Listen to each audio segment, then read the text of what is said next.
Hello everyone, my name is Corey and welcome to the Zen Habits YouTube channel. My aims and goal with this channel is to take the works of one Leo Babauta and to provide it to you in audio format, which means there will also be podcasts uploaded of each of these posts. The first one today will be the most recent blog post put out today on October 21st of 2019, Creating the Habit of Not Being Busy by Leo Babauta. One of the most common problems among people I work with and coach is the feeling of always being busy. And then it becomes a rationalization. I can't honor my commitments because I'm too busy. I can't be with my family or friends because I'm too busy. I can't work out, meditate, shut down at night to get to sleep, or make time for solitude and disconnection because I'm too busy. Most of us have used this too busy rationalization because it feels very true. It feels absolutely true that we're too busy. And there's a corollary to this. If we want to be less busy, then we have to get all of the work done first and be more busy in the meantime.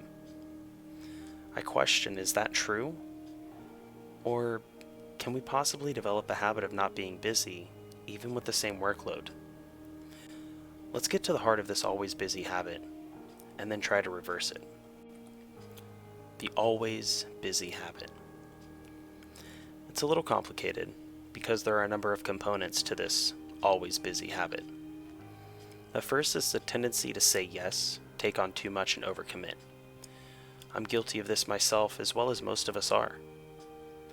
I've been working to change it because it hurts my mission and the people around me. We do this usually because we're overly optimistic about how much we can actually do.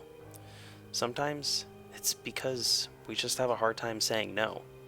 We're worried what will happen if we don't say yes. It may hurt us, but commit to less and be more committed. The second is the tendency to move around quickly and always stay busy. Even if we have a manageable amount of things to do and haven't overcommitted like a mad person, we are likely to keep moving all day, always keeping ourselves busy. This is just a mental habit. It's rushing to get done and move on to the next thing, wanting the current thing just simply to be over. The third is a lack of connection between the task and anything meaningful. Most of the time, we're doing tasks just to get them done, because there's a deadline, because others are wanting it, or simply because it's on our task list and we want to get through everything. But that doesn't feel very meaningful, and it leaves us feeling like we're on a hamster wheel of work, spinning the wheel without getting anywhere. Instead, we can connect each task with something meaningful and give it measures of devotion that it deserves. This is a completely different way of working than our usual rush to check things off, but if utilized properly, much more beneficial. The fourth is that we're afraid that we won't pay the bills or keep our job or make others happy if we don't get everything done. There's some kind of fear that's driving us to constantly stay busy. We might be worried about finances or about losing the respect of others, and while these are understandable things to worry about, they are hurting our ability to focus, and they are driving us to do too much. It would be better instead if we focused on things that have a higher impact, so we could still get things done without being so crazy busy, and to let go of the narrative in our heads that's causing this war. The last thing on the list is the tendency to put off the scary tasks or the big tasks. We keep ourselves busy so that we don't have to focus on the scary, high-impact tasks. They're hard, so we do busy work and stay in the habit of always rushing, so we don't have to feel the fear of doing hard, scary tasks.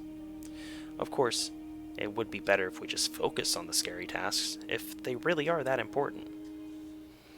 Now, okay, with all that going on, are we really going to be intimidated and give up? Or can we find a new way? I say we find a new way. I say we find a more focused, meaningful way to work. Now, let's imagine a fantasy scenario where you're getting things done, but with a measure of focus and calm.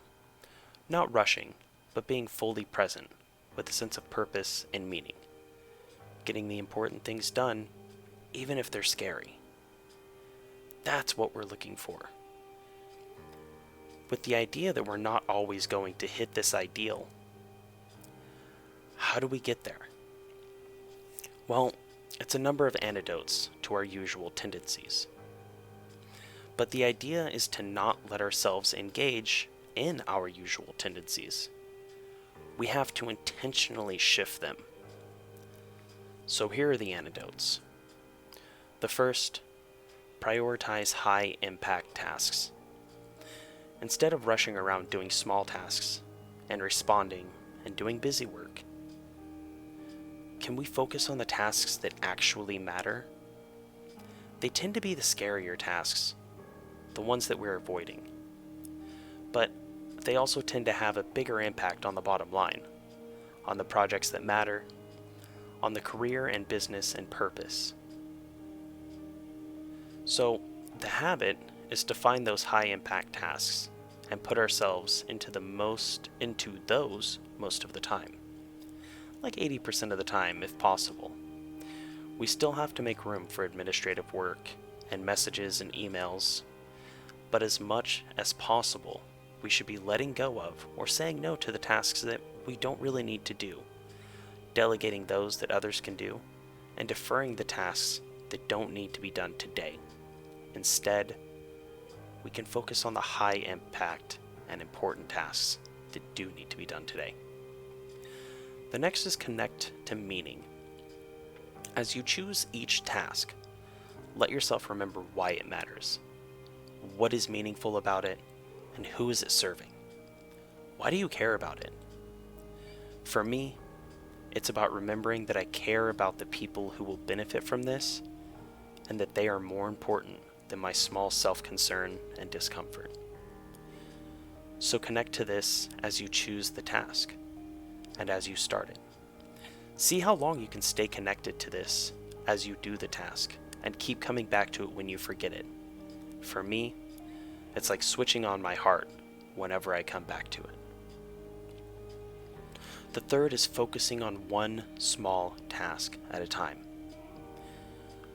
We can really only do one task at a time, and yet our minds are on the many that we're not doing right now.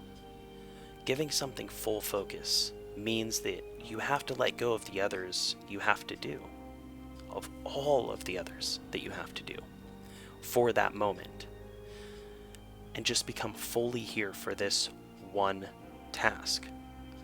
Notice that I said one small task at a time. If a task feels daunting, scary, overwhelming, it is worth turning it into smaller tasks. For example, just the first page of a report, or the first few paragraphs, just the first 5 minutes of something.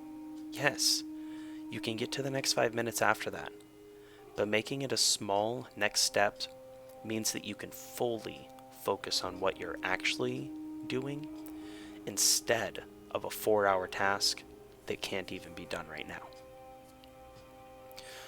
The fourth is let go of the narrative in your head so that you can focus. If you're feeling fear, shame, overwhelm, anxiety, worry, this is completely natural and normal. But let yourself feel it fully for only a moment, and then see if you can let go of the narrative that's causing this fear. What narrative are you playing in your head that's making you afraid? Is it, I can't get this done in time to meet the deadline I set for myself? Or, they're all going to think it's terrible? Or, if I don't do everything on my tasks list, they'll lose respect for me. These are not necessarily false narratives, but they're hurting you no matter how true they may be. These narratives keep us from being present, pulling us instead to thinking about other things. These narratives add fear and worry to our experience, which makes it harder to focus. So think of the narrative as a soap bubble that you can just pop, and then it's gone. Now be present and focus on the small task in front of you, without spinning that narrative around in your head. It's a place of peace and a place of focus. The last thing on the list is going to be focus with a full present of gratitude and meaning. Now, you're here in a place without your narrative, in a place with meaning, with full presence and focus on a single small task that matters. Can you feel gratitude in this focus? Can you be fully present with the task? Can you feel the meaning? This takes a ton of practice, of course, but it's worth it. Let's talk about practicing this, because without practice, this is just a bunch of words. Putting it all together with practice. The key word for me is remembering. We can practice this different mode of work, of being, but if we don't remember, we can't practice. So how do we remember? It gets easier with practice, of course, but in the beginning, we have to give ourselves a nudge, as often as we can.